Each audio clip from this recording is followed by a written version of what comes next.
నమస్కారం. Jobs and career కార్యక్రమానికి స్వాగతం. విద్యార్థి దశ నుంచి చదువుల్లో తలమునకలవడం ఒక ఎత్తు. చదువులు పూర్తయ్యాక ఉద్యోగం కోసం చదివే చదువులు మరో ఎత్తు. పోటీ పరీక్షలు అనగానే నిరుద్యోగ అభ్యర్థులు ఎంతో ఏకాగ్రతతో ప్రిపరేషన్కి సిద్ధమవుతుంటారు. కొన్నిసార్లు ఒత్తిడికి కూడా గురవుతుంటారు. కారణం అభ్యర్థులకి ఆ పరీక్షలపై ఉన్న కొన్ని సందేహాలు, సబ్జెక్టుపై సరైన పట్టు లేకపోవటం. అయితే ఇప్పుడు కేంద్ర ప్రభుత్వ ఉద్యోగాలకు సంబంధించి కంబైన్డ్ గ్రాడ్యుయేట్ లెవెల్ పోస్టుల్ని స్టాఫ్ సెలక్షన్ కమిషన్ ద్వారా భర్తీ చేస్తున్నారు. ఇప్పటికే దరఖాస్తు గడువు కూడా ముగిసింది. చాలా మంది అభ్యర్థులు ఈ పరీక్షల కోసం దరఖాస్తు చేసుకుని ఉన్నారు. పరీక్ష తేదీ ఆగస్టు 9కి ఉంది. మరి వీటిని ఎలా ప్రిపేర్ అవ్వాలి, ఏ సబ్జెక్టు ఎలా ఉంటుంది అనే తదితర అంశాలపై గైడెన్స్ అందించడానికి Dilsukhnagar focus academy of competitive exams director Madhukiran garu మనతో ఉన్నారు. వారిని అడిగి మరిన్ని విషయాలు తెలుసుకుందాం. నమస్తే sir, welcome to our studio sir. నమస్కారం సార్, ముందుగా ఎస్ఎస్సి నోటిఫికేషన్ ఆల్రెడీ వచ్చింది, ప్లస్ డేట్ కూడా అయిపోయిందన్నారు. వాటి గురించి అసలు వివరాలు చెప్పండి. సో ఫస్ట్ ఆఫ్ ఆల్ ఎగ్జామినేషన్కి అప్లై చేసిన ఆస్పిరెంట్స్ అందరికి కూడా wish you all the best. Preparation pattern మనం తెలుసుకోవాల్సిన పని చాలా అవుతుంది ఇక్కడ. And syllabus, so already apply చేసిన వాళ్ళందరూ కూడా ప్రిపరేషన్ స్టార్ట్ చేసేసారు. సో ప్రస్తుతానికి మనం ఏం చేయాల్సిందంటే జస్ట్ టచ్అప్స్ ఇవ్వాలి సబ్జెక్ట్స్ కన్నిటికి కూడా. డ్యూరేషన్ తక్కువ ఉంది.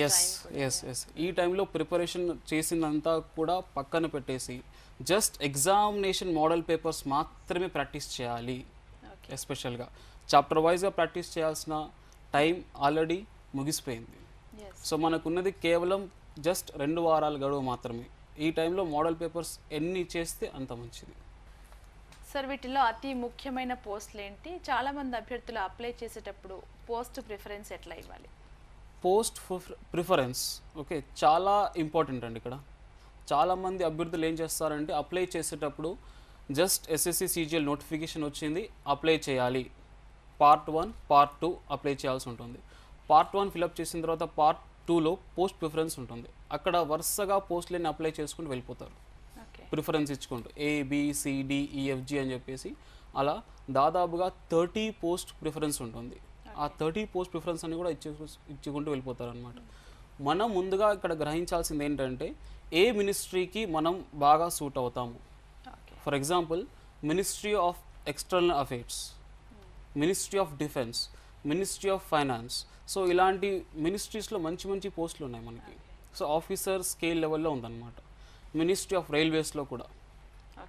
సో చాలామంది అభ్యర్థులు అవన్నీ గ్రహించకుండా ఉమెన్ క్యాండిడేట్స్ ఉంటారు ఎస్పెషల్గా. Okay fine. So whether they are eligible for that post, whether they can handle that post అని చెప్పి చూడకుండా నేరుగా అప్లై చేస్తుంటారు అనమాట. This is lack of idea analysing about post preferences.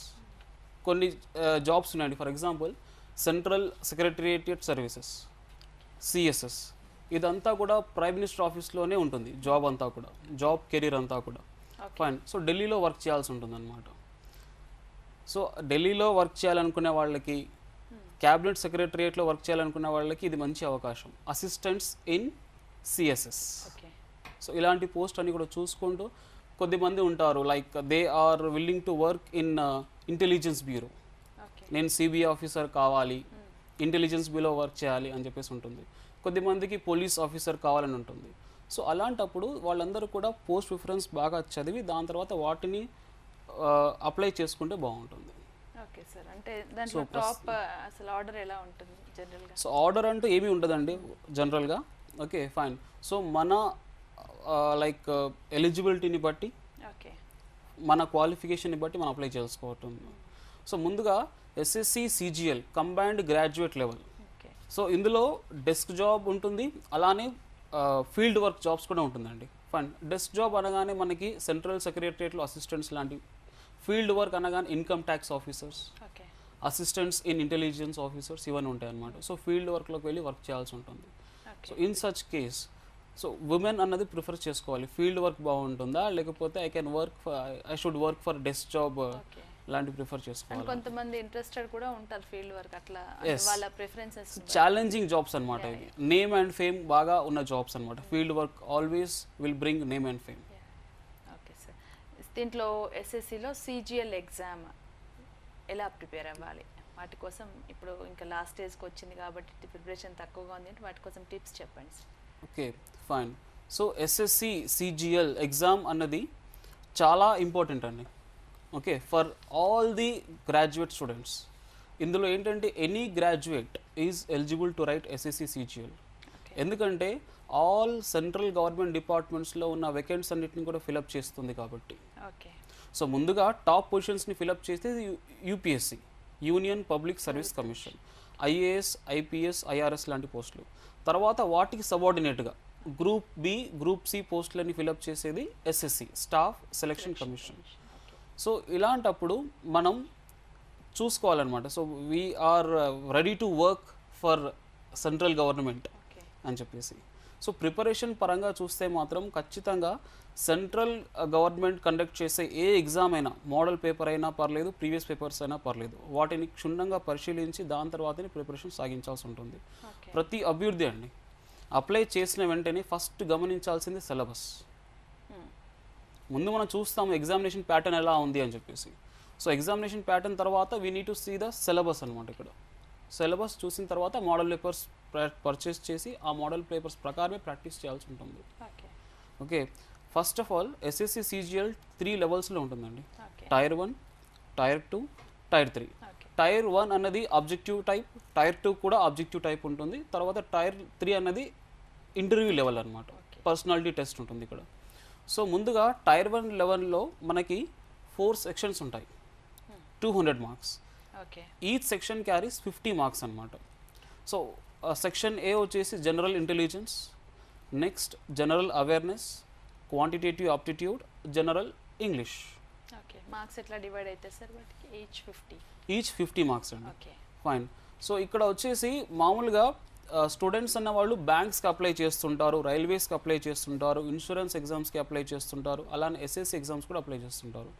So చాలామంది స్టూడెంట్స్ నార్మల్గా ఇప్పుడు చూస్తే ఇండియాలో కనుక 40 lakhs people are applying for IBPS, institute of banking and personal selection. Bank ఎగ్జామ్స్కి క్లర్క్ లెవెల్ కానివ్వండి, పిఓ లెవెల్ కానీ ప్రిపేర్ అవుతున్నారు. అదే ఆస్పిరెంట్స్ మళ్ళీ ఎస్ఎస్సికి అప్లై చేస్తారు.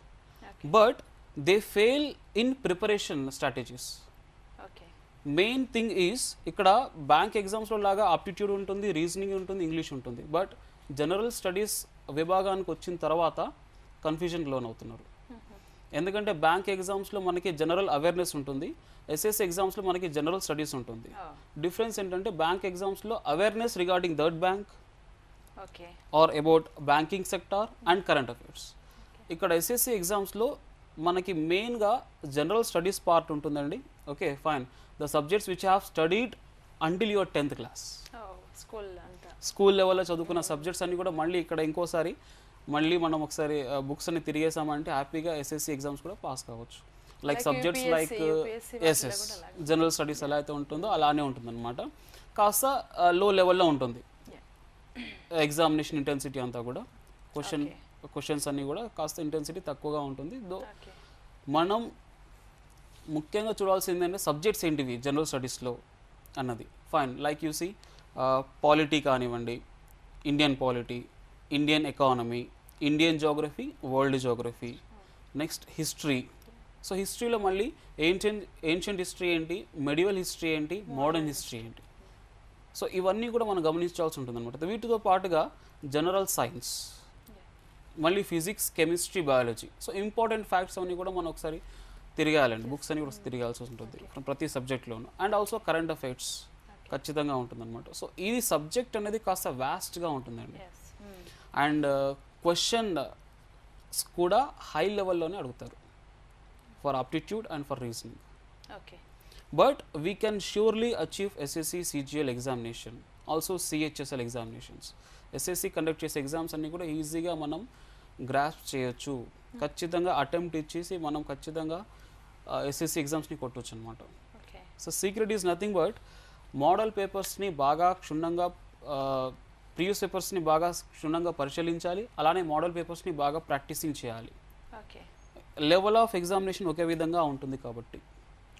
So once the candidate get passed in tier 1, he will be allowed to write tier 2 examination. Tier 2 ఎగ్జామినేషన్లో 2 పేపర్లు ఉంటాయి. 200 మార్క్స్కి ఒక పేపర్ ఉంటుంది, 200 మార్క్స్కి ఇంకో పేపర్. టోటల్గా 400 మార్క్స్ ఉంటుందండి. ఫైన్. సబ్జెక్ట్స్ వచ్చేసి ఫస్ట్ జనరల్ ఇంగ్లీష్ 200 మార్క్స్ ఉంటుంది. 200 క్వశ్చన్స్ 200 మార్క్స్కి అడుగుతారు. So English for competitive exams ఆ పరంగా ప్రిపేర్ అవుతే హ్యాపీగా మనకి 200 మార్క్స్కి 150 మార్క్స్ సంపాదించవచ్చు. కమింగ్ టు ది అప్టిట్యూడ్, ఇంకో పేపర్ అప్టిట్యూడ్ ఉంటుందండి. టోటల్గా ప్యూర్ మ్యాథ్స్ ఎక్కువగా అడుగుతూ ఉంటారు ఇక్కడ. సో 100 క్వశ్చన్స్ 200 మార్క్స్ అంటే ఈచ్ క్వశ్చన్ క్యారీస్ 2 మార్క్స్ అనమాట. Fine, the students should be aware. ఎందుకంటే చాలామంది క్వాంటిటేటివ్ అప్టిట్యూడ్ అన్న తర్వాత బ్యాంక్ ఎగ్జామ్స్ ప్రిపేర్ అవుతున్నాం కాబట్టి ఎస్ఎస్సి కూడా ఇక్కడ రాసుకోవచ్చు అనుకుంటారు, కానీ ప్యూర్ మ్యాథ్స్ క్వశ్చన్స్ అడుగుతున్నారు. ఎస్పెషల్గా ట్రిగ్నామెట్రీ, మెన్సురేషన్, అల్జీబ్రా, సర్ట్స్, ఇండిజెస్ అలాంటివన్నీ కూడా అడుగుతున్నారు అనమాట ఇక్కడ. So 50% of question paper carries pure maths questions. So అవి కూడా ఇంట్రడక్షన్ పార్ట్లోనే ఉంటుంది, బేసిక్సే అడుగుతారు, కంగారు పడాల్సిన అవసరం ఏమీ లేదు. రెగ్యులర్గా ప్రాక్టీసింగ్ చేస్తుంటే హ్యాపీగా మనం సాధించవచ్చు. చూడండి, టైర్ 2 ఎగ్జామ్ క్వాలిఫై అయిన తర్వాత మనకి ఇంటర్వ్యూ ఉంటుంది. అయితే చాలామంది అభ్యర్థులకు తెలియని విషయం ఏంటంటే tier 1 marks and tier 2 marks రెండు కూడా ఇంక్లూడ్ చేస్తారు ఇక్కడ. చాలా ఎగ్జామ్స్లో టైర్ 1 అన్నది జస్ట్ క్వాలిఫైయింగ్ పేపర్ మాత్రమే ఉంటుంది, బట్ ఎస్ఎస్సిలో అలా కాదు. టైర్ 1 మార్క్స్ కూడా క్వాలిఫైయింగ్కి తీసుకుంటారు. సో టైర్ 1 ప్లస్ టైర్ 2 రెండు క్వాలిఫై అయిన తర్వాత ఇంటర్వ్యూ ఉంటుంది. ఇంటర్వ్యూలో సెలెక్ట్ అయిన తర్వాత జాబ్స్ హ్యాపీగా మనం ఎక్స్పెక్ట్ చేయొచ్చు విత్ ఇన్ 1-2 మంత్స్లో. సో టైర్ 2 ఎగ్జామినేషన్లో చూడండి టైం చాలా తక్కువగా ఉంటుంది. సో ఇక్కడ ప్యూర్ మ్యాథ్స్ క్వశ్చన్స్ అడుగుతున్నారు అండ్ నెంబర్ ఆఫ్ క్వశ్చన్స్ కూడా ఎక్కువగా ఉన్నాయి. సో అదే 2 అవర్స్లో మనం సాల్వ్ చేయాల్సి ఉంటుంది, ఫెచ్చింగ్ ఉంటుంది. అండ్ నాన్ మ్యాథ్స్ స్టూడెంట్స్ కూడా కంగారు పడాల్సిన అవసరం లేదండి. ఇక్కడ ఏంటంటే క్యాలిక్యులేషన్ పార్ట్ చాలా ఇంపార్టెంట్. సో ఫార్ములాస్ అప్లై చేయడం, క్యాలిక్యులేషన్ పార్ట్ని ఉపయోగించడము, ఆన్సర్ని రాబట్టడం. సో షార్ట్ కట్ మెథడ్స్ ఎంత ప్రాక్టీస్ చేస్తే అంత మంచిదండి ఎస్ఎస్సి టైర్ 2 లెవెల్లో. సో అండ్ క్వాలిఫైయింగ్ మార్క్స్ వచ్చేసి 40% ఉంటుందండి. Okay fine. సో టైర్ 1లో 200, టైర్ 2లో 400, సో టోటల్గా 600. 600లో మనం 40% మార్క్స్ గెయిన్ చేసినట్లయితే ఆటోమేటికల్గా మనకి ఇంటర్వ్యూ కాల్ వస్తుంది. 40% మార్క్స్. అయితే సార్ టైర్ 1లో జనరల్ ఇంగ్లీష్ అండ్ టైర్ 2లో జనరల్ ఇంగ్లీష్ కంపేర్ చేస్తే ఎలా ప్రిపేర్ అవ్వాలి? ఎస్ మోస్ట్ ఇంపార్టెంట్ అండి అది. ఎందుకంటే టైర్ 2లో మనకి 2 సబ్జెక్ట్స్ ఉన్నాయి, ఒకటి ఇంగ్లీష్, ఇంకోటి ఏమో క్వాంటిటేటివ్ అప్టిట్యూడ్. సో మనం if you compare with tier 1, so మనకి ఇక్కడ 250 500 మార్క్స్ స్కోర్ చేయొచ్చు. 200 మార్క్స్ ఇంగ్లీష్ ప్లస్ టైర్ 1లో ఉన్న 250, quantitative aptitude 200 tier 2, 50 in tier 1. So 500 మార్క్స్కి ఈ రెండు అడుగుతున్నారు కాబట్టి స్టూడెంట్స్ అందరూ కూడా ఖచ్చితంగా ఈ 2 సబ్జెక్ట్స్ మీద ఎక్కువగా ఫోకస్ చేయాల్సిన అవసరం ఎంతైనా ఉంది. ఫైన్. అండ్ లైక్ ఇంగ్లీష్లో చూడండి, జనరల్గా ఇంగ్లీష్ ఫర్ కాంపిటేటివ్ ఎగ్జామ్స్ అని చెప్పేసి మనకి reading comprehension, vocabulary, idioms and phrases, one word substitution, and then jumbled sentences, grammar part ఎక్కువగా అడుగుతుంటారు అనమాట టైర్ 2లో. సో స్టూడెంట్స్ కాస్త లైక్ ఎక్కువగా దీని మీద ఇంట్రెస్ట్ చూపించాల్సి ఉంటుంది అనమాట. సో గ్రామర్ విషయంలో కానివ్వండి. సో తెలుగు మీడియం బ్యాక్గ్రౌండ్ ఉన్న వాళ్ళు కూడా కంగారు పడాల్సిన అవసరం లేదండి. ప్రీవియస్ పేపర్స్ని బాగా క్షుణ్ణంగా పరిశీలించండి, అదే మాదిరిగా ప్రిపేర్ అవ్వండి. గైడెన్స్ ఆల్రెడీ ఎస్ఎస్సి సాధించిన వాళ్ళని కానివ్వండి, మీ తెలిసిన సెంట్రల్ గవర్నమెంట్ జాబ్ హోల్డర్స్ని కానివ్వండి, వాళ్ళని ఒకసారి అడిగి ప్రీవియస్ పేపర్స్ ఎలా ఉంది, మీరు ఎలా ప్రిపేర్ అయ్యారని చెప్పేసి వాళ్ళని అప్పుడప్పుడు కనుక్కుంటూ ఉంటే మనకి బెటర్ ఉంటుంది. మన స్ట్రాటజీస్ కూడా మన ప్లానింగ్ అండ్ స్ట్రాటజీస్ కూడా హ్యాపీగా అలా ఎగ్జామినేషన్ సాగిపోతుంది అనమాట. ఓకే సార్, ఇప్పుడు ఇంటర్వ్యూలో ఎన్ని మార్క్స్ సార్ ఫైనల్గా? సో ఇంటర్వ్యూ యాక్చువల్గా కొన్ని పోస్టులకు మాత్రమే ఉంటుందండి. Okay, not for all the post, ఇక్కడ గమనించాల్సిందే. ఫైన్. సో మనకి ఇంటర్వ్యూ అన్న తర్వాత పర్సనాలిటీ టెస్ట్ 200 మార్క్స్కి ఉంటుంది నార్మల్గా. ఓకే. సో ఇక్కడ like for CSS, central secretariat service కానివ్వండి, మినిస్ట్రీ ఆఫ్ ఎక్స్టర్నల్ అఫేర్స్ కానివ్వండి, ministry of railways, finance, defence, ఇలాంటి పోస్టులలో, ఇలాంటి మినిస్ట్రీస్లో మనకి అసిస్టెంట్ జాబ్స్ ఉంటుంది. సో వాటికి ఇంటర్వ్యూస్ ఉంటాయి. Okay fine. And for other categories like accountants, auditors and field officers, so వాటికి interviews ఉండవండి. ఓకే కాకపోతే ఫర్ డ్రాఫ్టింగ్ ఆఫీసర్స్ టైపింగ్ ఉంటుంది. So fine. సో అందుకోసం చెప్పేసి టైపింగ్లో కాస్త నైపుణ్యత తెచ్చుకుంటే హ్యాపీగా మనం ఇంటర్వ్యూ కూడా క్వాలిఫై Okay. అవ్వచ్చు. Okay sir. అంటే వాళ్ళకి ఈ 4+2 600 మార్క్స్లోనే వాళ్ళ మెరిట్ ప్రకారం ఇచ్చేస్తారు. ఇంటర్వ్యూ లేని ఎస్ ఎస్. సో చెప్పాలనుకుంటే డైరెక్ట్గా టైర్ 1లో మనకి 100 మార్క్స్ క్రాస్ అయ్యామనుకోండి, టైర్ 1 క్వాలిఫై అయిపోతాం. Okay. And out of 200. Tier 2లో అవుట్ ఆఫ్ 400 మనకి 250 క్రాస్ అయ్యామనుకోండి, సో హ్యాపీగా మనం ఇంటర్వ్యూ ప్రిపేర్ అయిపోవచ్చు. Okay. And when you get 400 including tier 1 and tier 2, ఇంటర్వ్యూకి వెళ్ళామంటే మాత్రం జాబ్ గ్యారంటీగా వస్తుంది అనమాట. ఓకే. సో యాక్చువల్గా ఇన్ ఎస్ఎస్సి ఎగ్జామ్స్ చాలా వరకు సౌత్ ఇండియాలో ఎక్కువగా ప్రిఫర్ చేయరు. కారణం అవగాహన లోపమే. ఓకే. నార్త్ ఇండియాలో మాత్రం ఎస్ఎస్సి ఎగ్జామ్స్ని చాలా సీరియస్గా తీసుకుని ప్రిపేర్ అవుతూ ఉంటారు. ఇది జోనల్ వైజ్గా కండక్ట్ చేస్తారండి. SSC CGL north zone, south zone, east, west zones అని 4 జోన్లుగా విభజించి కండక్ట్ చేస్తున్నారు అనమాట. So compare to all zones north ఇండియాలో సీరియస్గా ప్రిపరేషన్ స్ట్రాటజీ కొనసాగిస్తూ ఉంటారు. సో వాళ్ళకున్న అవగాహన అలాంటిది. సో మన దగ్గరకు వచ్చిన తర్వాత మాత్రం ఎస్ఎస్సి ఎగ్జామ్స్ని చాలా వరకు నెగ్లెక్ట్ చేస్తుంటాం. కారణాలు అనేకంగా ఉంది. అవగాహన లోపం కావచ్చు, లేకపోతే లైక్ జనరల్ స్టడీస్ పార్ట్ ఒకటి ఉంది కదా, మళ్ళీ పాలిటీ చదవాలా, మళ్ళీ ఎకానమీ చదవాలా, మళ్ళీ హిస్టరీ చదవాల్సి ఉంటుందా, జనరల్ సైన్స్ మళ్ళీ తెలుసుకోవాలి ఉంటుందా అని చెప్పేసి అనుకుంటుంటారు. బట్ ఇవన్నీ కూడా just if you read the summary part in each subject, it will be more than enough అండి. మళ్ళీ తెలుసుకోవాలి మన కాన్స్టిట్యూషన్ ఆఫ్ ఇండియా ఏంటిది, ప్రియాంబుల్ అంటే ఏంటిది, ఫండమెంటల్ రైట్స్ ఏంటివి, like fundamental duties, directive principles of state policies, articles, schedules, ఇవన్నీ మళ్ళీ ఒకసారి తెలుసుకుంటూ రీసెంట్గా పాస్ అయ్యే బిల్స్, పార్లమెంట్లో రీసెంట్గా పాస్ అయ్యే బిల్స్ అవన్నీ కూడా మనం ఒకసారి కరెంట్ అఫైర్స్తో ముడిపడుకుంటే హ్యాపీగా పాలిటీ అయిపోతుందండి. జోగ్రఫీ కూడా అదే విధంగా ఉంటుంది. What are the states which mostly produces rice, wheat, so ఇలాంటి క్వశ్చన్స్ అడుగుతూ ఉంటారనమాట. సో మినిమం సపోర్ట్ ప్రైస్ ఏ విధంగా ఉంటుంది for groundnuts, for sugarcane. So ఇలాంటి క్వశ్చన్స్ అన్నీ కూడా జోగ్రఫీలో అడుగుతుంటారు. Plus soils, various types of soils కానివ్వండి, రివర్స్ కానివ్వండి, లేక్స్ కానివ్వండి, మౌంటైన్స్ కానివ్వండి, ఇలాంటి జోగ్రఫికల్ క్వశ్చన్స్ అన్నీ అడుగుతుంటారండి. ఫైన్. సో అందుకోసం చెప్పేసి మనం జస్ట్ సమ్మరీ పార్ట్ ఒకసారి చదివితే మనకి హ్యాపీగా జోగ్రఫీ, ఎకానమీ, హిస్టరీ పార్ట్ కూడా, హిస్టరీ అయిన తర్వాత మళ్ళీ చరిత్ర మళ్ళీ చదవాలా అనుకుంటారు. ముందుగా మనకి లిమిటేషన్స్ తెలుసుకోవాలి. ఏన్షియంట్ హిస్టరీ అంటే ఏంటి, మెడివల్ హిస్టరీ ఎంతవరకు ఉంది, మోడర్న్ హిస్టరీ ఎక్కడి నుంచి స్టార్ట్ అవుతుంది, ఎక్కడ ఎండ్ అయిపోతుంది అని చెప్పేసి. సో హిస్టరీ పార్ట్కి వచ్చిన తర్వాత like you see civilizations, Indus valley civilization, Aryan civilization, so next Buddhism, Jainism, Sikhism, so అలాంటి వాటి మీద మనం పట్టు సాధించాల్సి ఉంటుంది. అలానే కింగ్డమ్స్ కూడా, శాతవాహన కింగ్డమ్స్ కానివ్వండి, కాకతీయ కింగ్డమ్స్ కానివ్వండి, సో అక్కడి వరకు సరిపోతుంది. Next coming to the medieval, all the kingdoms for Delhi sultanates. So Mughals వరకు చదువుకోవాల్సి ఉంటుందండి. సో స్లేవ్ డైనెస్టీ కానివ్వండి, ఖిల్జీ డైనెస్టీ కానివ్వండి, తుగ్లక్ డైనెస్టీ కానివ్వండి, సో అలా తర్వాత మొఘల్స్ డైనెస్టీ కానివ్వండి, ఇవన్నీ ఒకసారి చదివా అనుకోండి. మొఘల్స్ డైనెస్టీ వరకు మెడివల్ హిస్టరీ ఉంటుంది.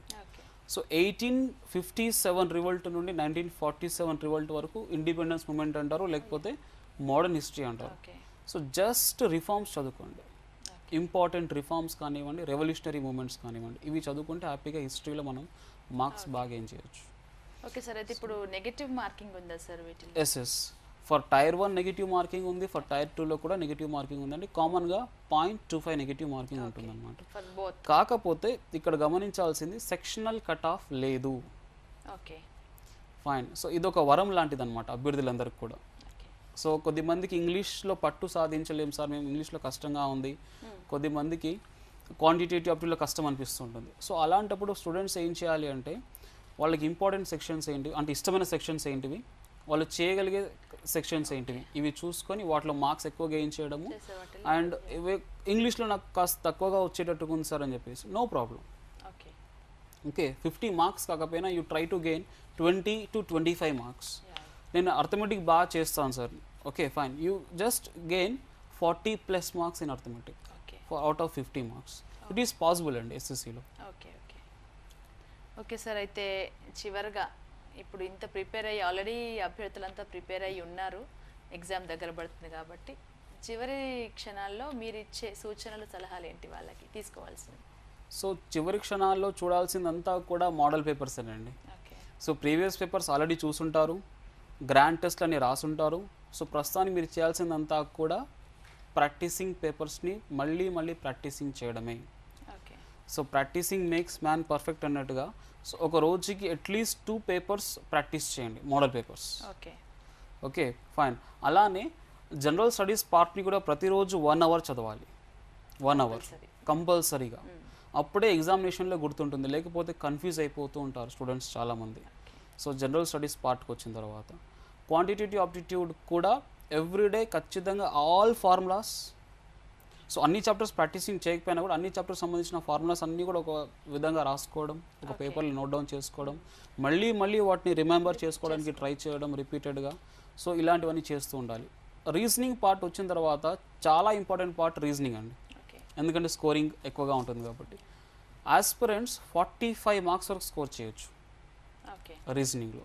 ఓకే సో కాబట్టి రీజనింగ్లో ఎక్కువగా నాన్ వర్బల్ రీజనింగ్ అడుగుతుంటారు, like diagrams, dices and games. So అలాంటి క్వశ్చన్స్ అని అడుగుతుంటారు కాబట్టి ఖచ్చితంగా రీజనింగ్ పార్ట్ కూడా ప్రాక్టీస్ చేయాలి. So almost the students 10 hours వరకు ప్రాక్టీసింగ్ చేయాల్సి ఉంటుంది డైలీ. సో సాధన ఖచ్చితంగా చేస్తుండాలండి, కంటిన్యూగా ప్రాక్టీసింగ్ చేస్తుండండి, ఇలానే కొనసాగించండి టైర్ 2 వరకు. హ్యాపీగా మీరు ఇంటర్వ్యూ చేరుకుంటారు. ఇంటర్వ్యూ టిప్స్ గురించి కూడా మనం తర్వాత డిస్కస్ చేద్దాం. Okay, thank you very much sir, చాలా చక్కగా వివరించారు. Thank you. Staff selection commission ద్వారా ఎన్నో ఉద్యోగాలు వస్తూనే ఉన్నాయి. చాలామంది అభ్యర్థులు ఆయా సబ్జెక్టులపై ఖచ్చితమైన అవగాహన ఉంటే ఉద్యోగం కొట్టడం ఖాయం. వాటికి సంబంధించి నిపుణుల గైడెన్స్ పాటిస్తే ఇంకా మంచిది. చూసారుగా, ఇది ఈ వారం జాబ్స్ అండ్ కెరియర్. వచ్చే వారం మరో అంశంతో మళ్ళీ కలుద్దాం. అంతవరకు సెలవు, నమస్తే. చూస్తూనే ఉండండి Deccan TV, voice of Telangana.